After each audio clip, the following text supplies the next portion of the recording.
This issue of Meadow Afternoon will find us planting in the garden, discussing the Victorian language of flowers, journaling, painting, baking a batch of spring cookies, and sewing a little flower basket.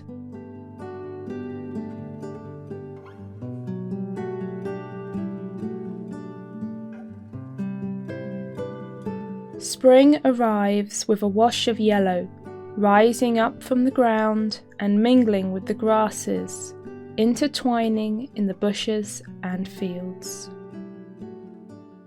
Yellow takes its floral forms, the wild flowers, the soft and dainty buttercups, the golden hearts of daisies, and the countless others that grow in abundance.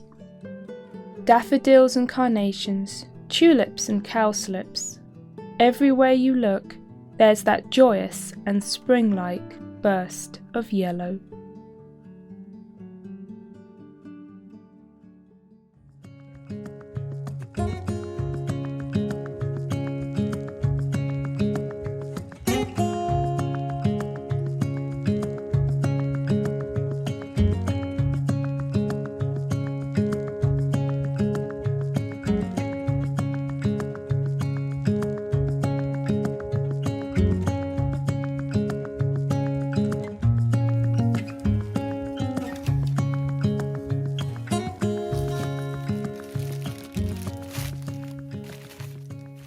The arrival of warmer weather means it's the beginning of busy times for the garden. It's a time for preparing the ground for new crops, getting out seed packets, and making trips to the garden centre. Walking through the rows of flowers and seedlings, it's easy to get carried away by all the colours and possibilities. Then you find that plants you didn't think you needed somehow found their way into your shopping basket. Most of these you put back, intending to stick to your pre-made list, while a couple you end up keeping as a reward for putting the rest of them back. And those surprise plants join the garden. For this first small batch of seedlings, we're planting broad beans, kale, and greens, and a little lemon thyme plant. Broad beans are some of my favourite crops, perfect for salads, and I've found success before in freezing any excess. They often ripen in large batches, so finding a way to preserve them is useful. Soon we will add to the garden by planting tomatoes, peppers, cucumbers, courgettes, aubergines and more. Bit by bit, the garden will be filled up with new plants for the year ahead.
Imagine that you're going to a Victorian ball. High society is all attending, dressed in their finest silks and satins. The men in smart jackets and tails, ladies in ruffled dresses with yards of petticoats swishing around as they danced. There were feathers and jewels, glittering candles, and the sound of music wafting all around the grand ballroom. In the middle of it all, you are handed a bouquet of flowers. A set of tall foxgloves sit in your hands. You wondered to yourself, what could this mean? What message did these flowers convey? This is where a book by Kate Greenaway would have come in very handy. Floriography, or the language of flowers, was very popular during the Victorian period. Kate Greenaway's lovely illustrated book, published in 1884, lists the various meanings of flowers along with her charming drawings. She lists the various meanings of each flower, with the flowers listed alphabetically, and then also includes a second list with all of the meanings placed alphabetically. So deciphering and sending messages would have been quite straightforward. The book has been digitalised and made available online. I will leave a link to it in the description box below if you would like to read through the book yourself. I am using this book as my reference for my history page today and made a list of some of my favourite flowers to add to the journal. These little bits of history are some of my favourites, as they are the sort of thing that can fit into a novel as a fun background element, something that was going on at the time and that helps to bring the novel to life and to enhance the overall feel of the setting. To give a few examples of some of the flower meanings, tulips meant fame, roses spoke of love, which is a tradition that I think has still carried through to this day. Pansies indicated someone was thinking of you. Forget-me-nots said, well, forget me not. That one is pretty self-explanatory. As for foxgloves, they meant insincerity, so you probably should not dance with whoever handed those to you at the ball. I do wonder at how practical this was in reality. Not all flowers are available at all times of year, for example, so this would surely hamper the flow of communication. I wonder if you needed to send the reply in floral form as well. And then what happened if you couldn't find the right flowers? Also, if floriography was very popular, then the messages carried in bouquets were not really that much of a secret, as anyone could decipher what they meant. Knowledge generally would doubtless be an issue as well. The receiver may not be versed in floriography, and so a heartfelt message may simply be placed in a vase and not understood. Or even worse, messages may be read into a gift that were not intended. A young man might give his girl a bunch of yellow carnations, for example, thinking they were a pretty flower, only to be met with tears, as he had apparently, and much to his horror, told her that he viewed her with disdain. One would hope that any good florist would give helpful advice to customers and steer them clear of mishaps in this regard. Asking these sorts of questions is a good way for me to start to think about how I might integrate a historical fact like this into a novel, let's say, in a fun way that involves the characters in different situations. If this method of communication actually helped or hindered conversation is anyone's guess. Although I'm sure for those that practiced it, it was a fun pastime, and many would have been experts of their chosen topic, excited to decipher each and every posy they received.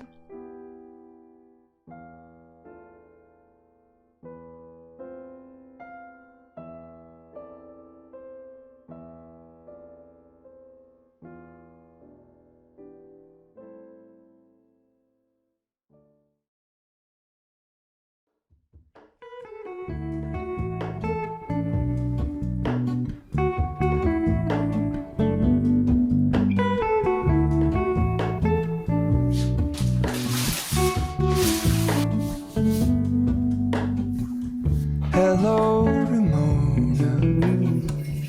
I can't shake the simplest feeling beyond the ghost. we stand on the opposite shore.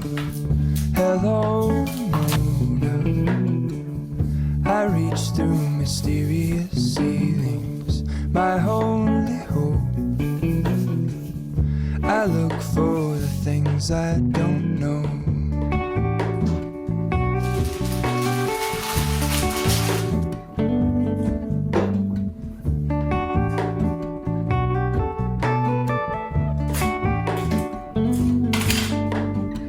For all in this, I stand alone. Show me where the ending goes. Honestly don't. I should be the last to know. We're all in this, I stand alone. Show me where the ending goes. Honestly don't. I should be the last to know.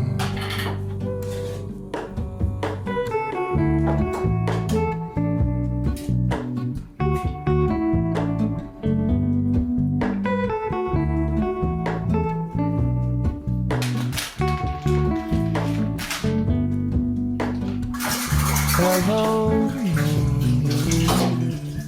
I mistook you for a dream. The engine glows, and I guess you always seem to know. Hello, Mona.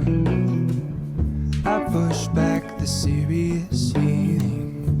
The end's unknown. To get back the life I used to know.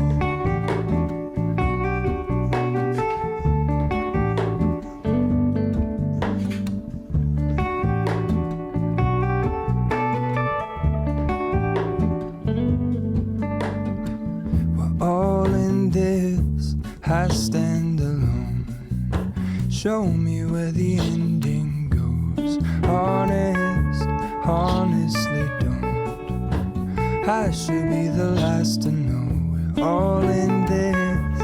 I stand alone. Show me where the ending goes.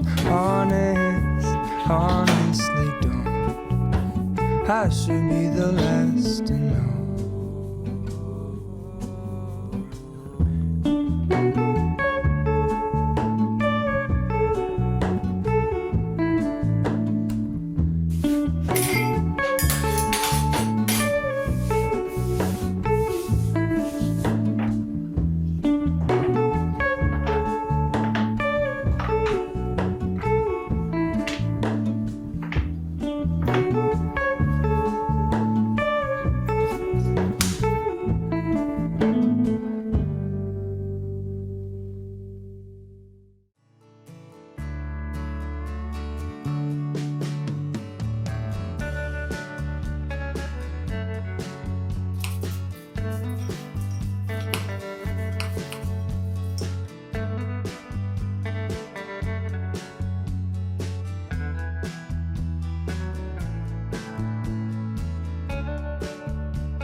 In my little studio space, there is a collection of crepe paper rolls sitting on a shelf. They roll around and have a tendency to fall off whenever other supplies are fetched or moved. To solve the ongoing cascade of crepe paper, I have found a wooden crate.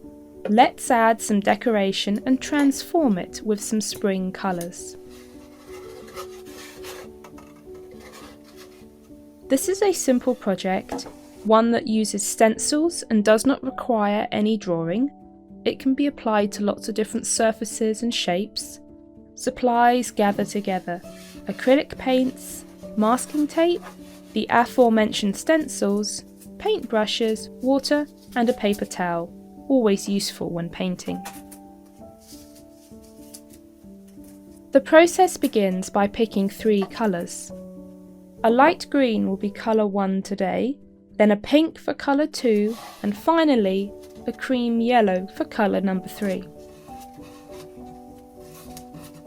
The first step is to carefully mask off the top and bottom of the crate, and then place strips of tape at intervals along the sides to create rectangles.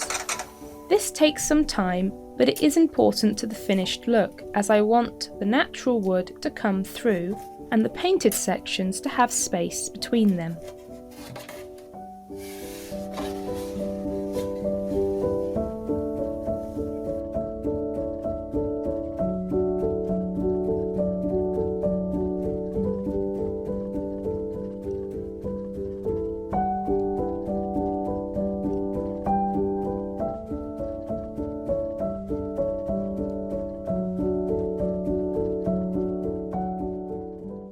Once finished with the masking, colour 1 was simply painted in the first rectangle section. Continuing on, the 3 colours wound their way around the crate. Filling in flat layers of colour was a relaxing process, dipping the paintbrush into each colour and brushing on the colourful shades.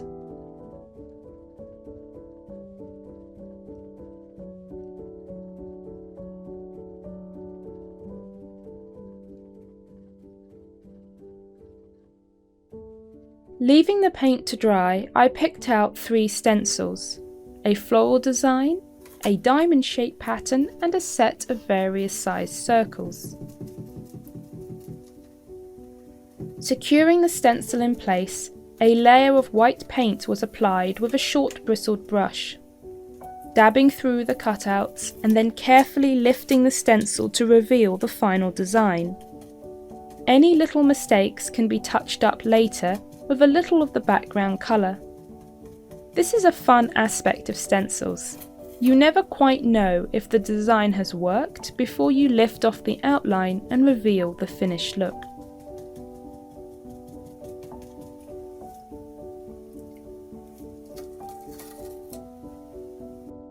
The next step was to add in some details.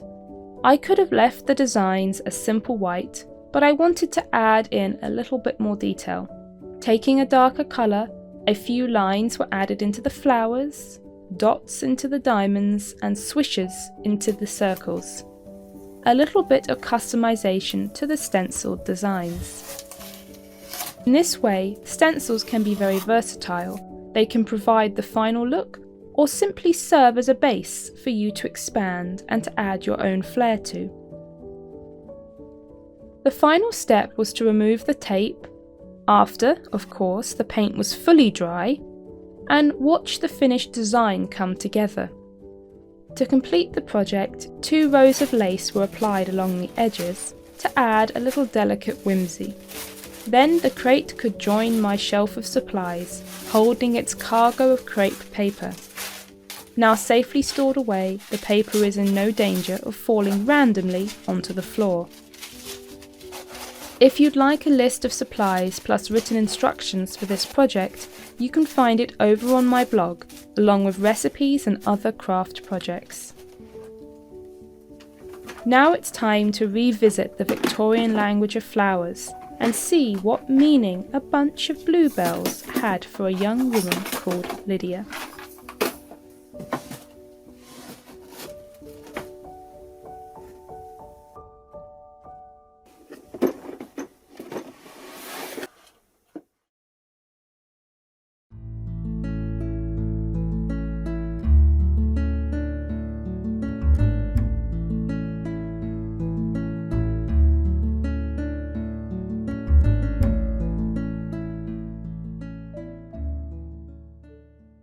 Bluebells, a short story by Ida Williams.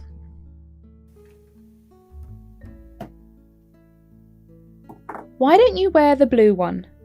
It barely matches anything, it's navy. A dress was hastily thrown down onto the carpet, its dark tinted silk flowing onto the rich red tapestry. Well, your eyes are green, how about that one? The remark had meant to be helpful, but Lydia looked at her cousin with annoyance. It's not the same.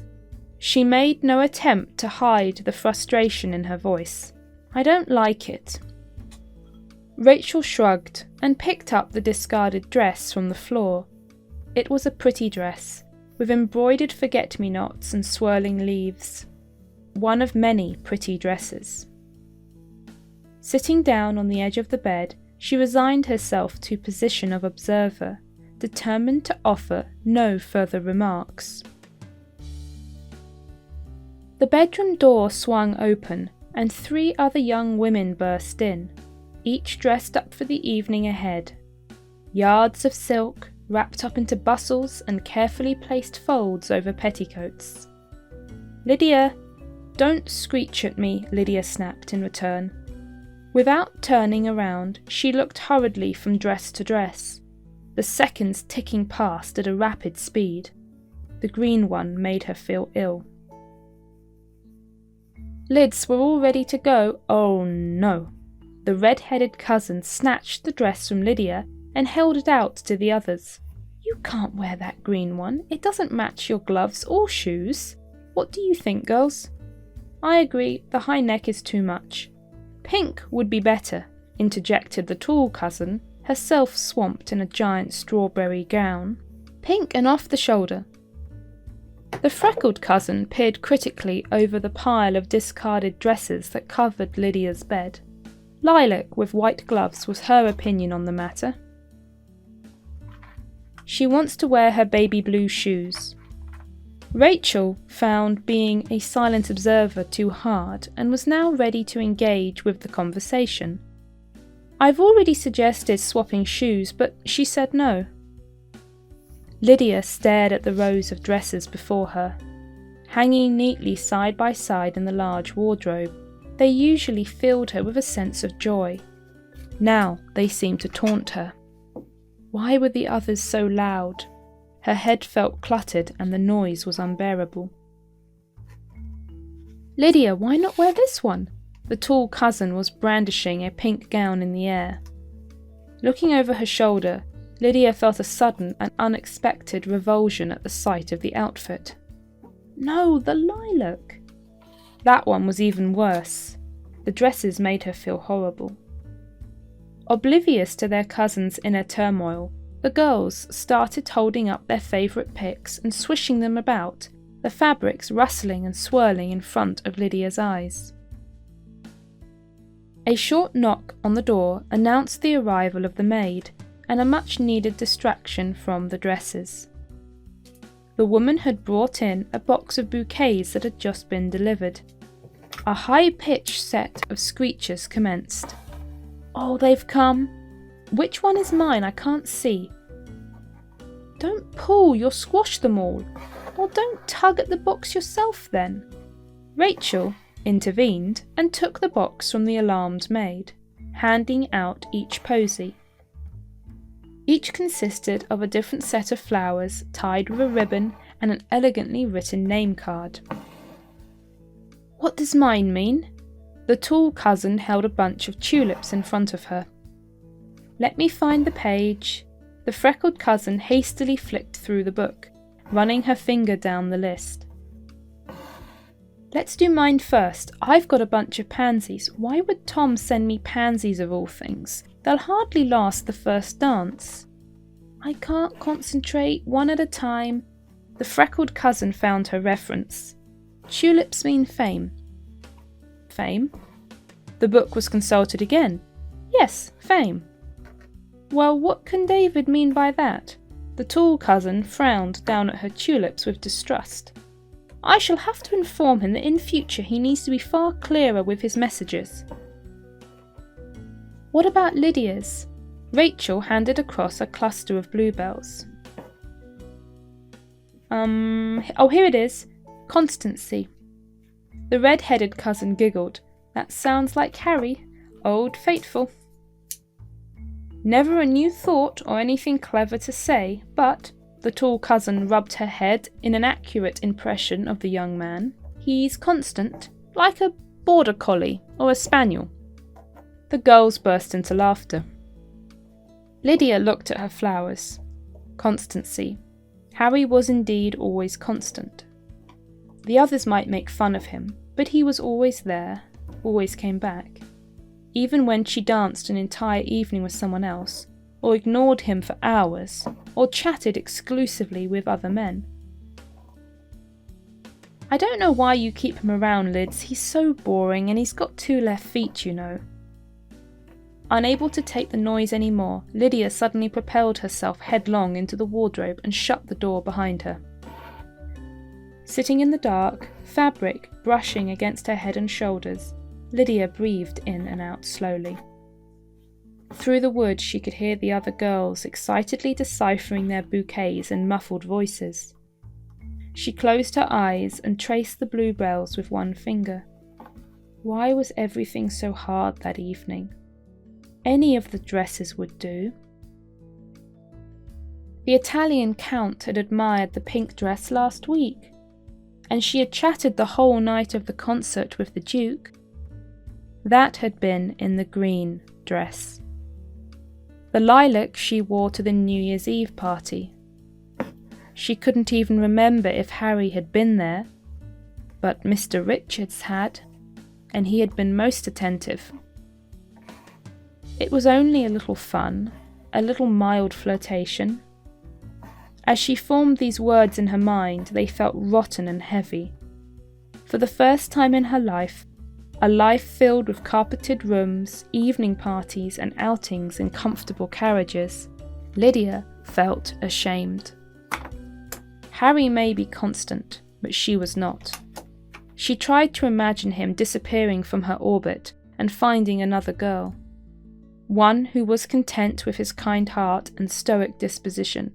One that ignored other men, disregarded their wit, their charm and their attention. That's what Harry deserved. Jealousy was not an emotion that Lydia often felt, but she felt it then, and a figment of an imaginary woman in her mind. Harry was hers. She had to be that girl. He still cared, after all he sent the flowers.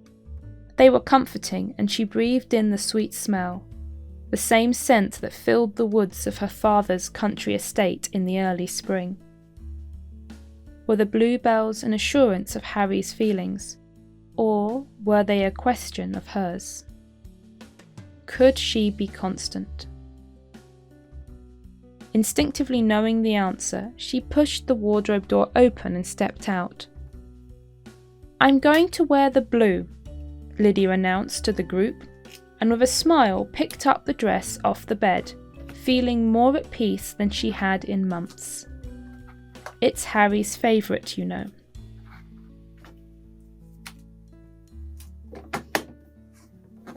The end.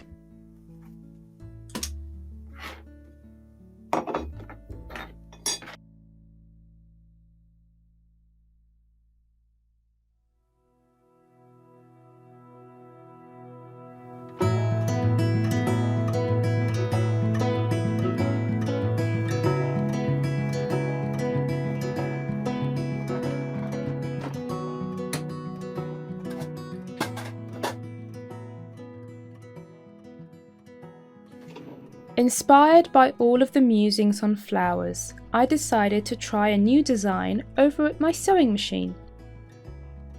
I had a little bit of fabric left over from another project, covered with yellow flowers. It was the perfect fit for today's theme.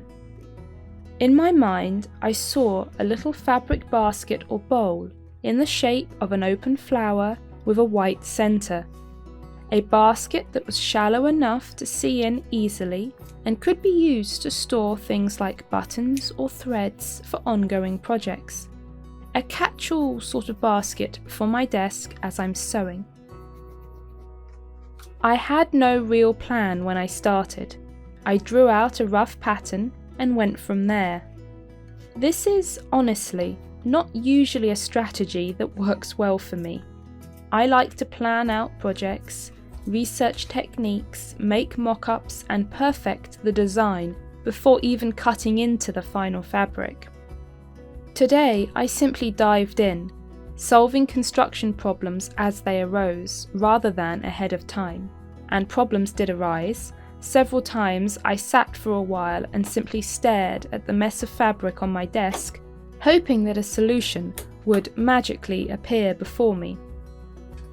However, as my sewing skills grow with each project, I find that problems are more easily solved and challenges don't remain unsolved for very long.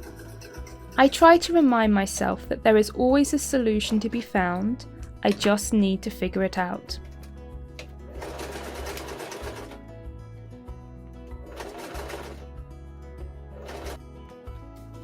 The hardest part of the design today was working out the right length for the darts that formed the sides of the bowl. The higher they were, the less the basket looked like a flower, and there was quite a bit of unpicking needed when I made them too long in the beginning.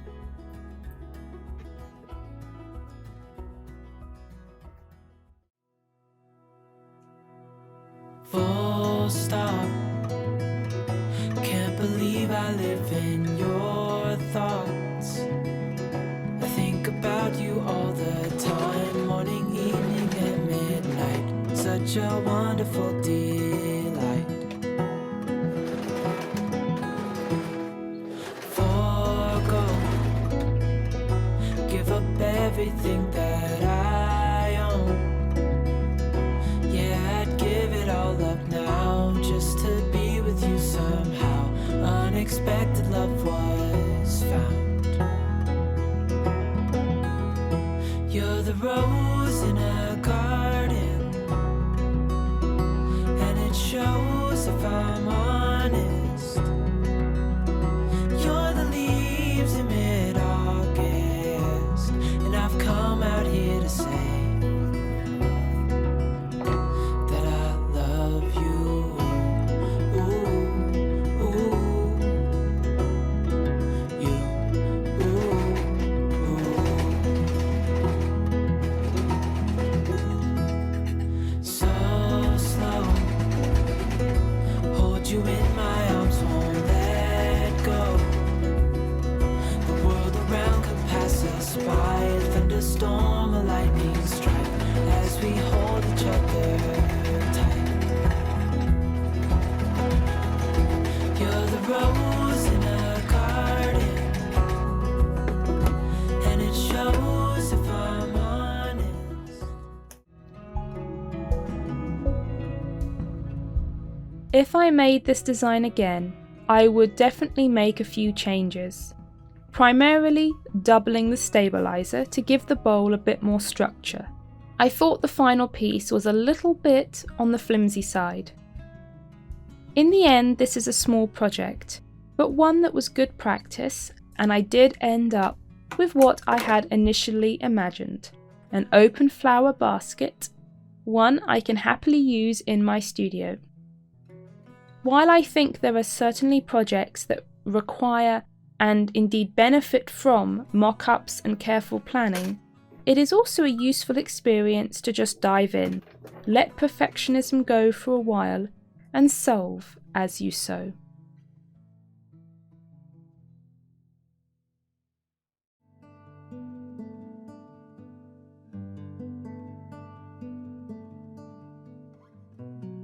Thank you for watching today's episode. If you're new, welcome, my name is Ida.